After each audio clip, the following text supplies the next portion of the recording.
अनुपम जी, एक महाशय बोल रहे हैं कि एक आंसू भी हुकूमत के लिए खतरा है, तुमने देखा नहीं आंखों का समंदर होना। वो क्या बोलना चाह रहे हैं? क्या ये माना जाए कि ये नॉर्मल है या फिर कुछ विशेष प्रयोजन है, कॉन्स्पिरेसी है, ये चल क्या रहा है? दूसरी चीज ये कि पिछले कई समय से हम देख रहे हैं एक साथ मिलकर जब एक तरफ को गाली देने की बात आती तो सब एक साथ हो जाते हैं, जब अपने फायदे की चीज नहीं आती उसी तरह के मामले में चुप हो जाते हैं। अब एक लिस्ट चल रही बाहर कि जी इतनी जातियों के किए मारे तुमने, इतनी जातियों को तो मारे ही नहीं, इस धर्म के मार डाले, उस धर्म के मारे ही नहीं, ये सब चल रहा है लिस्ट पे, वो देख ही नहीं रहे। और उन लोगों की तो कोई बात ही नहीं कर रहा जो इन लोगों से प्रताड़ित थे। पता नहीं कितने लोगों की हत्या हो गई, अपहरण जिनके हुए, वो बाहर निकल के हम देख रहे थे अलका राय जी को, उनको तो भरोसा ही नहीं था कि कभी मिलेगा का न्याय इसमें, क्योंकि जेल में दरबार लगता था। अनुपम जी। भूपेंद्र जी, जिस कविता, जिस गजल की लाइनें आप पढ़ रहे थे, वो मुनव्वर राना साहब ने लिखी थी। वही अब देखें, ये लाइनों को लिखने वाला शख्स तो पहले ही मन बना चुका था ना। उन्होंने तो कहा था कि अगर योगी आदित्यनाथ वापस सत्ता में आए तो मैं प्रदेश ही छोड़ दूंगा। उत्तर प्रदेश की 20 करोड़ आवाम को उनका जमहूरी हक देने को वो तैयार नहीं। उत्तर प्रदेश की 20 करोड़ जनता को उनका लोकतांत्रिक अधिकार वो नहीं देने को तैयार। तो उनकी क्या ही बात करें, उनकी पुत्री भी जो भी कह रही थी मैं सुन रहा था।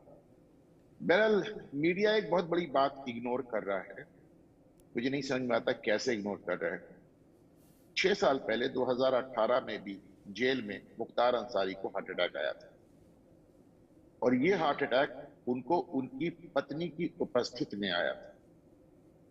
His wife was right there visiting him. उनकी पत्नी उनसे मिलने गई थी, मियां बीवी दोनों बैठे चाय पी रहे थे, और उसी दौरान मुख्तार अंसारी को हार्ट अटैक आ गया, और उनकी हालत इतनी खराब हो गई कि उसको देख के उनकी पत्नी भी बेहोश हो गई, कहते हैं उनको भी हार्ट अटैक आ गया।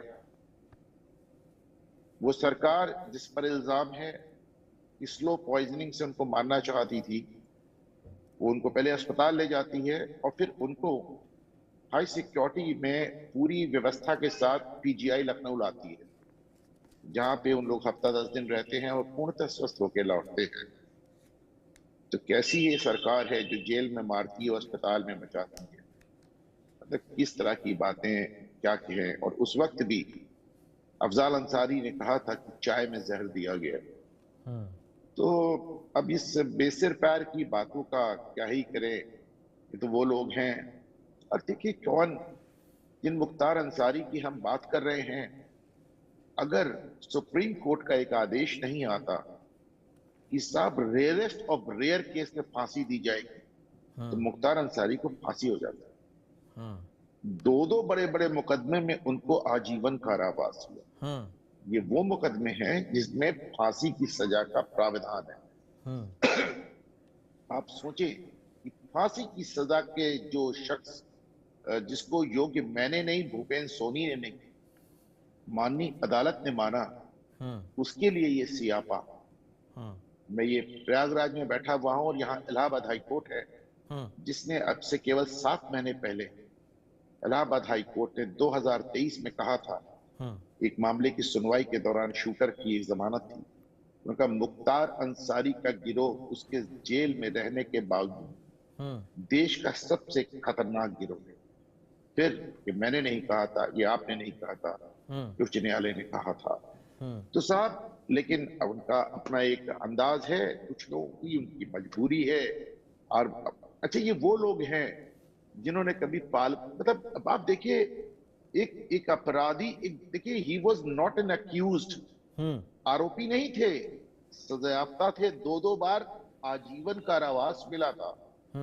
आप उनकी हिस्ट्री शीट देखें, 4 राज्य, 52-55 मुकदमे, सिर्फ इन पे नहीं, इनके साहबजादे पे, इनके भतीजे पे, भाई पे, पत्नी पे।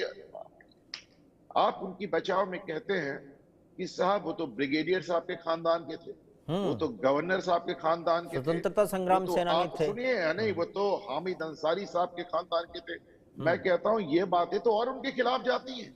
आप तो वो भी नहीं कह सकते कि बेचारे गरीब थे, अशिक्षित थे, और आप तो साहब खानदानी आदमी, आपकी विरासत देखें, वो ब्रिगेडियर उस्मान की विरासत, स्वतंत्रता सेनानियों की विरासत, मैजिस्ट्रेट्स की विरासत, जागीरदारों जमींदारों की विरासत।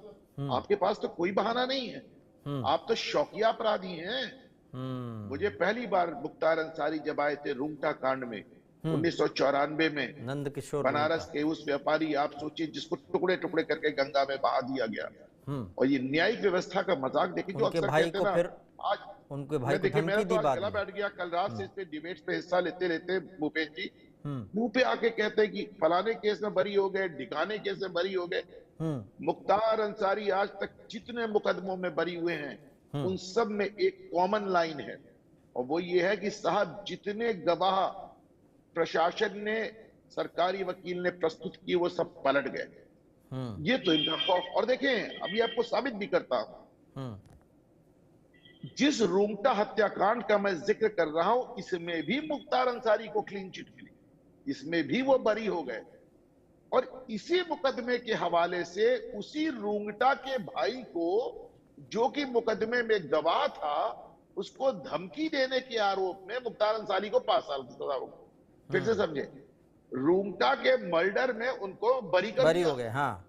और उस मामले में जो गवाह था, उसको धमकी देने के आरोप में 5 साल की सजा हो गई। तो साहब ये आपका न्यायिक व्यवस्था। रही बात पॉलिटिशियंस की, तो अपना इनका अंदाज है, इनको कश्मीर नजर नहीं आता, गाजा नजर आ जाता है। पड़ोस का कश्मीर नजर नहीं आता, गाजा नजर आ जाता है। इनको पालघर के साधु नजर नहीं आते, इनको अयोध्या से लेके गोधरा नजर नहीं आता, इनको संदेश खाली नजर नहीं आता। मुख्तार अंसारी जाते हैं तो बापू चले गए ऐसे लगता है। तो इसका मैं क्या करूं? आप बताए, इसको सोच के देखें। ये वो लोग हैं जो सगे भाइयों को तेजाब से नहलाने वाले, जो जेएनयू प्रेसिडेंट को बीच बाजार मारने वाले शहाबुद्दीन को आज साहब साहब कह के संबोधित कर रहे हैं।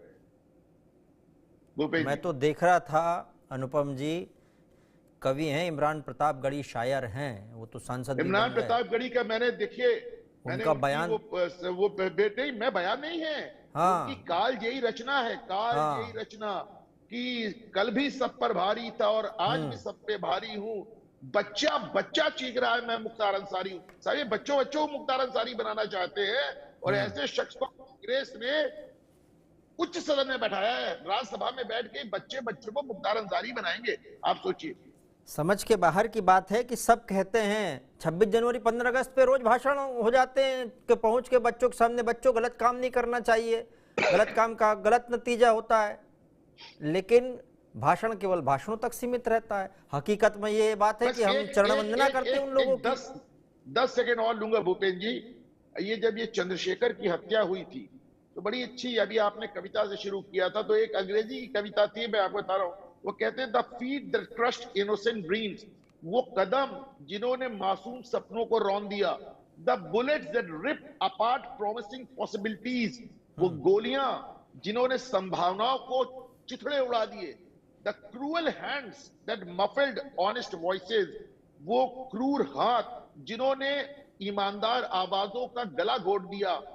वर ऑल सेकुलर, वो सब धर्मनिरपेक्ष आवाज है। गजब है।